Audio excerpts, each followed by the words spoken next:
IJ Sindh Ghulam نبی میمن کی زیر صدارت اغوا برائے تاوان کے حوالے سے ویڈیو لنک اجلاس کا انعقاد۔ اجلاس میں گھوٹکی، شکارپور، کشمور کے SSPs نے اغوا برائے تاوان کی وارداتوں کی روک تھام اور دیگر پولیس اقدامات پر علیحدہ بریفنگ دی۔ ڈاکوؤں کے خلاف ڈٹ جانے پر IJ سندھ نے افسران کو شاباشی دی۔ اجلاس سے خطاب کرتے ہوئے IJ سندھ غلام نبی میمن نے کہا، کچے کے علاقے میں باہم مل کر جرائم کے خلاف ایکشن لیا جائے اور اغوا میں ملوث اور گرفتار ملزمان کے خلاف اب تک کے پولیس اقدامات سے آگاہ کیا جائے۔ موجودہ دستیاب افرادی قوت اور وسائل کے درست استعمال پر خصوصی فوکس رکھا جائے۔ IJ سندھ نے مزید کہا، ڈکیت عناصر کی حوصلہ چکنی کے لیے انٹیلیجنس بیسڈ کے تحت کارروائیاں مزید تیز کی جائیں۔ کارروائیوں کے لیے خفیہ سراغ رسانی نیٹ ورک کو مزید تقویت دی جائے۔ IJ سندھ نے تینوں SSPs کو ہدایت دیتے ہوئے کہا، باہمی روابط کے ساتھ ساتھ قانون نافذ کرنے والے دیگر اداروں سے بھی رابطوں میں رہیں۔ گھوٹکی، شکارپور، کشمور میں قائم پولیس پکٹس کو تمام سہولیات دی جائیں اور ڈاکوؤں کے خلاف ایکشن میں سراغ رساں کتوں سے بھی مدد لی جائے۔ اس موقع پر CPLC چیف نے کہا، ڈاکوؤں کے خلاف کارروائیوں میں پولیس سے مکمل تعاون کریں گے۔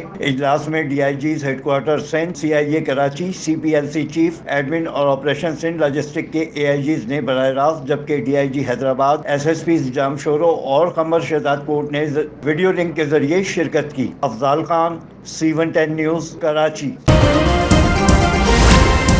C110 نیوز، خبر کی اصل خبر۔